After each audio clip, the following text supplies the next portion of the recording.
अगर आप मेहरानगढ़ दुर्ग को ऊपर हवा से चित्र लेते हैं तो आपको इस किस प्रकार नजर आता है, जैसे भारत का नक्शा है। तो ध्यान रखना, पूछा जा सकता है क्वेश्चन कि भारत के नक्शे के समान आकृति वाला गढ़ मेहरानगढ़ कहाँ है? जोधपुर। यहाँ पर नगाना माता का मंदिर है साहब। यहाँ पर किसने बनवाया था? राव जोधा ने। किसने बनवाया था? राव जोधा ने। मेहरानगढ़ दुर्ग कहाँ भाई? मैं लिखता हूं जोधपुर। और एक आपको नगाना नागरिक माता का मंदिर मिलेगा साहब, वो कहां मिलेगा? मेहरानगढ़ के अलावा वो है साहब जूनागढ़ फोर्ट, जूनागढ़ दुर्ग। ये कहां है? बीकानेर। जूनागढ़ दुर्ग को कहा जाता है जमीन का जेवर। राजस्थान का एकमात्र धानवन दुर्ग जो मिट्टी में बना वो है जूनागढ़ दुर्ग। हम इसको कह सकते हैं। तो आप देखेंगे कि राठौर राजवंश ने शासन किया। राठौरों की कुलदेवी कौन सी है? नागरेची माता। नागरेची माता वर्तमान में इसका मंदिर जो मुख्य मंदिर का नगाना गांव या नागाना गांव बालोतरा। इसके अलावा अन्य मंदिर मिलते हैं आपको मेहरानगढ़ दुर्ग, जोधपुर राव जोधा और जूनागढ़ दुर्ग यानी बीकानेर। तो ये राठौरों की क्या थी? कुल देवी थी। अगर हम थोड़ी चर्चा करते हैं कि राठौरों की इष्ट देवी कौन सी है? इष्ट देवी, इष्ट देवी है साहब करणी माता। इसी इष्ट देवी को हम कह सकते हैं आराध्य देवी।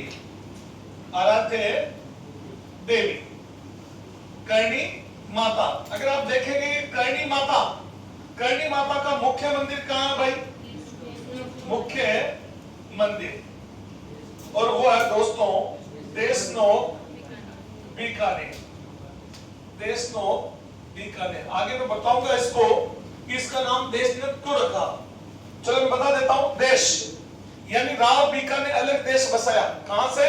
मारवाड़ से। उस देश की नाक किसने रखी? अगर करणी माता नहीं होती तो जैसलमेर के भाटी राजा राव बीका को कहां से? बीकानेर से भगा देते। तो आप देखेंगे नेहरी गांव के अंदर करणी माता वहीं पर समाधि लेती है और वहीं पर वो खड़ी हो जाती है, जिसके कारण कहते हैं कि जैसलमेर की भाटी राजा शासन न तो वो करते हैं ना इधर से बीका करता है। और इसलिए इसको कहते हैं देश और नोक। नाक को कहते हैं, नाक की जो नोक होती है कि मेरी नाक बचाई, किसने बचाई? करणी माता ने। इसलिए इस स्थान का नाम क्या रखा गया? देश नोक बीकानेर। और देश नोक के अलावा करणी माता के मंदिर और कहां मिलते हैं भाई? अन्य मंदिर अगर आपसे पूछ ले तो अन्य मंदिर मिलते हैं साहब अलवर, उदयपुर,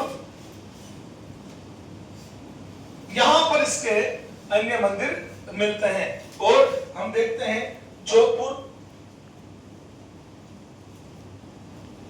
यहां पर अन्य मंदिर मिलते हैं। जबकि मुख्य मंदिर जो आपसे एग्जाम में पॉइंट ऑफ एग्जाम व्यू से पूछा जाता है वो है दोस्तों कहां है? देशनोक बीकानेर। और कहते हैं इस करणी माता को कहते हैं चूहों की देवी। यहाँ पर चूहे दो प्रकार के होते हैं, एक तो सफेद रंग के होते हैं और एक जो काले रंग के होते हैं। सफेद रंग का अगर चूहा दिख जाता है किसी को तो कहते हैं उसकी मन्नत पूरी हो जाती है और उसे हमारे जीके में कहते हैं काबा। सफेद चूहे को कहते हैं काबा।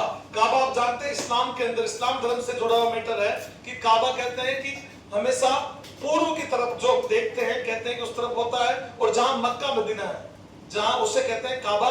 तो कहते हैं उसी के हिसाब से इसको कहा जाता है काबा कि भाई ये काबा है, ये हर किसी को नजर नहीं आता।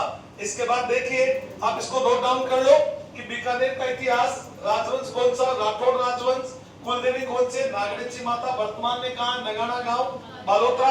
अन्य मंदिर आपसे पूछे बालोतरा के अलावा तो मेहरानगढ़ दुर्ग जो राव जोधा ने बनाया था, जूनागढ़ दुर्ग जो राय सिंह ने बनाया था, उसके अंदर इष्ट देवी आराध्य कौन से? करणी माता।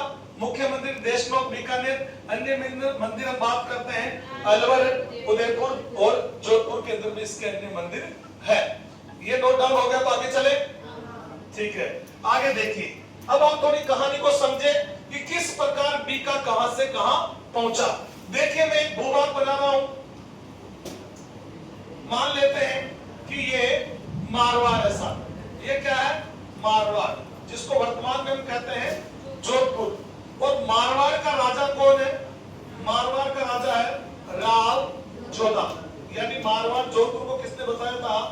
राव जोधा ने कब बसाया? 1459। और 1559 में क्या बसता है? मेवाड़, उदयपुर। तो कहते हैं राव जोधा था, और राव जोधा जो इस मारवाड़ के आसपास का जो क्षेत्र था, यानी यहां पर हम देखें,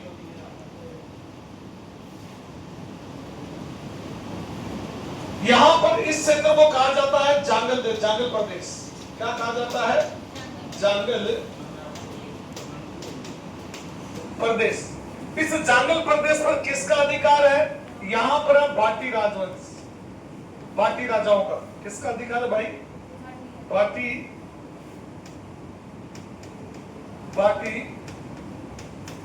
राजाओं का अधिकार है भाई।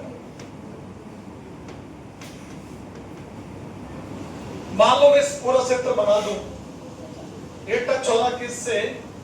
जोधपुर से टच हो रहा भाई। यहां पर जांगल प्रदेश है और भाटी राजाओं का अधिकार। भाटी राजा कहां है भाई? जैसलमेर। भाटी राजा किनको कहते हैं? जैसलमेर के शासकों को। और यहां पर इनका अधिकार है। कहते हैं कि यहां से बीका रवाना हुआ अपने पिता के आशीर्वाद से, किसके? राव जोधा के आशीर्वाद से रवाना हुआ और कहा कि एक नए राज्य की स्थापना करो। तो कहते बीका यहां से कहां पहुंच गया? इधर जांगल प्रदेश पहुंच गया साहब। और जांगल प्रदेश में जाकर यहां पर इसने अधिकार कर लिया और एक नया राज्य बनाया। और उस नया राज्य का इस जांगल प्रदेश को क्या कहा गया? यानी बीकानेर, बीकानेर कहा गया। और कहते हैं यहां से फिर यहां कहते हैं इस क्षेत्र को, इसको यहां पर क्या है? यहां की जो जलोढ़ मिट्टी है, रेगिस्तानी जो मिट्टी है, लाल कड़ों वाली है। देखना कभी रेगिस्तानी मिट्टी आपका जाना हो तो आप देखना कि उसमें लाल कण होते हैं, मोटे मोटे। इस कारण वो कपड़ों को चिपकती नहीं है। और लाल कणों के कारण इस क्षेत्र को कहा गया था राती घाटी। क्या कहा गया है? आपसे पूछे बीकानेर का प्राचीन नाम राती घाटी, यानी बीकानेर का प्राचीन नाम अगर आपसे पूछे प्राचीन नाम, तो कहते हैं क्या था भाई? राती घाटी। क्या नाम है भाई? राती घाटी। और ध्यान रखना, इस जांगल प्रदेश राती घाटी के क्षेत्र को क्या कहा जाता है? जोहिया वाटी। इसको एक नाम और मिलता है इसका, इसको क्या कहते हैं? जोहिया वाटी,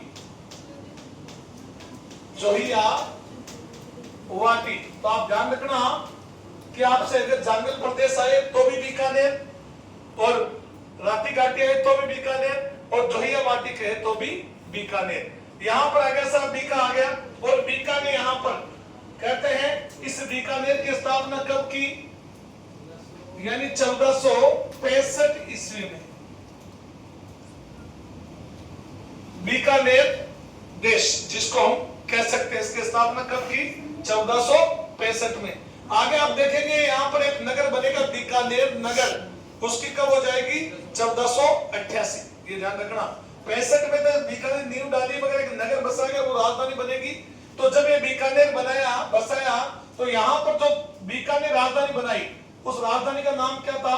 कोड़म देसर। क्या नाम था दोस्तों? कोड़म देसर। तो आपसे पूछा जाए कि बीकानेर की पहली राजधानी यानी प्रथम राजधानी वो कौन